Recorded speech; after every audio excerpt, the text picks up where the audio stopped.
नमस्कार दोस्तों, मैं भाविनी मिश्रा अपने चैनल में आप सभी का एक बार फिर से स्वागत करती हूँ। कैसे हैं आप लोग? आप सभी को नवरात्रि पर्व की बहुत बहुत शुभकामनाएं, विजयदशमी की बहुत बहुत शुभकामनाएं। इस वीडियो में मैं आपसे बताऊंगी कि नवरात्रि में जो भी हम चौकी पे सामान रखते हैं, कलश है और जो भी सामान है उनका हम विसर्जन कब करेंगे, कैसे करेंगे। अब चौकी पे जो भी सामान रखा है, जैसे फोटो रखी है या मूर्ति रखी है, तो मूर्ति अगर आपने लाई है तो उसका विसर्जन करना है, और अगर आपने फोटो मंदिर में से उठा के रखी है तो उसको वापस अपनी जगह पे रख देंगे। जो फूल माला है उसे एक जगह एकत्रित कर देंगे। मैंने 3 मूर्तियां छोटी छोटी रखी थी, उसे एक जगह पे रख देंगे। अखंड ज्योति अगर जल रही है तो उसे ऐसे ही जलने देंगे जब तक कि वो जल पाएगी। अब उसमें और घी नहीं डालेंगे। उसके नीचे अखंड ज्योति के नीचे जो अष्टदल कमल बनाया था, जो चावल रखा है उसको एक जगह कर लेंगे। आप इसे चिड़ियों को डाल सकते हैं या पंडित जी को जो दक्षिणा निकालेंगे आप उसके चावल में इसको शामिल कर सकते हैं। तो इस तरह से एक एक करके चौकी का सामान हम हटाएंगे।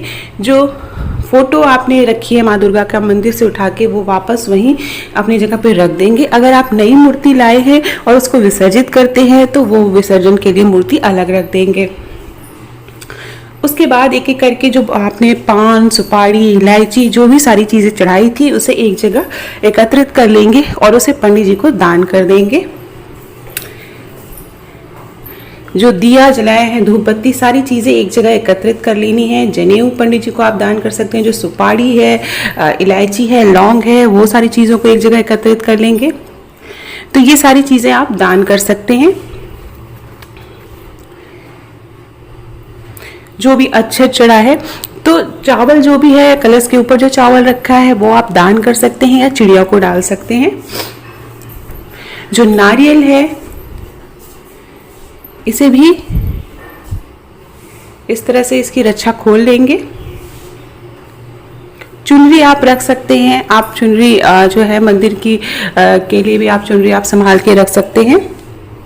इस तरह से रक्षा खोल लेंगे। तो ये जो नारियल है इसे छील कर इसे फोड़ना रहता है मंदिर में, और जो प्रसाद है वो आपस में घर में सभी लोग खाते हैं।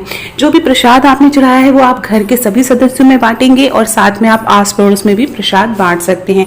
ये जो चावल कलश पे रखा था इसे भी अलग रख देंगे, दान में रख देंगे। और ये जो पूरा कलश है, तो ये जो कलश के अंदर जो जल होता है, इस जल को पूरे घर में छिड़काव करेंगे। तो इससे बहुत ही पवित्र और पॉजिटिव एनर्जी आती है। तो कलश के अंदर का जो जल है उसे अपने घर के कोने कोने में, किचन में, बेडरूम में, ड्राइंग रूम में, पूरे घर में इस जल से छिड़काव किया जाता है। उसके बाद इसको हम एज इट इज़ रख लेंगे। जो ज्वारे हैं उनको भी हमें विसर्जित करना है तो उसे साइड में रख लेंगे। चौकी पे जो भी कपड़ा बिछा था लाल रंग का उसे आप संभाल के रख सकते हैं, उसे आप दान दे सकते हैं या धो के आप उसे दोबारा भी कभी पूजा के लिए ज़रूरत है तो आप उसे वहाँ पे यूज़ कर सकते हैं। तो इस तरह से सारी चीज़ें उठा लेंगे।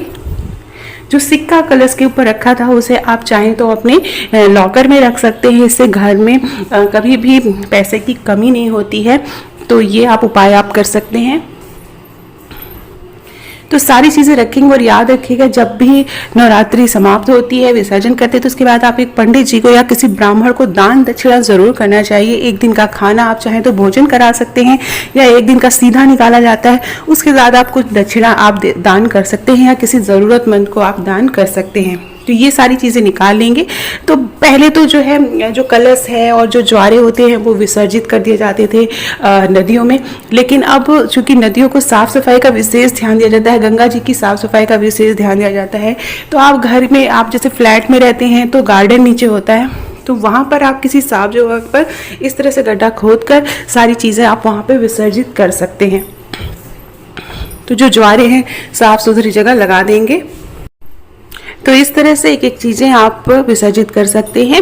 जो भी चीज़ें आपको लगे, जैसे श्रृंगार का सामान आपने चढ़ाया है तो कुछ प्रसाद के रूप में आप रख सकते हैं, किसी सुहागिन महिला को दे सकते हैं, या आप श्रृंगार का जो भी सामान है आप खुद भी यूज़ कर सकते हैं। तो कुछ उसमें से पंडित जी या पंडिताइन को दान कर दीजिए सुहाग का सामान। तो इस तरह से सारी चीज़ें हमें विसर्जित करनी है। आप सभी को विजयादशमी और दुर्गा पूजा की बहुत बहुत शुभकामनाएं। तो इस तरह से सारी चीज़ें आप, ये जो मैंने 3 पिंडियाँ बनाई थी तो वो भी हम इसी तरह से विसर्जित कर देंगे। इस तरह से ज्वारों को इसी तरह आप अंदर जो है गड्ढा करके वहाँ पे डाल सकते हैं। तो इस तरह से सारी चीज़ें आपको विसर्जित करनी है। बहुत से लोग जो ज्वारे होते हैं उनको प्रसाद के रूप में ग्रहण करते हैं, ज्वारों को पीस कर खाते हैं, पीते हैं, उसका पानी पीते हैं। इससे भी पॉजिटिव एनर्जी आती है, स्वास्थ्य बना रहता है, ऐसा माना जाता है। तो आप ऐसा भी कर सकते हैं। ज्वारे से जो हरी हरी जो है ज्वारे से जो घास निकली हुई है ये बहुत ही ज़्यादा पौष्टिक और फ़ायदेमंद होती है। तो इसे आप काट करके इसे पीस कर आप पानी में मिला के पी सकते हैं। तो इससे जो है स्वास्थ्य बहुत अच्छा बना रहता है और माँ की कृपा बनी रहती है।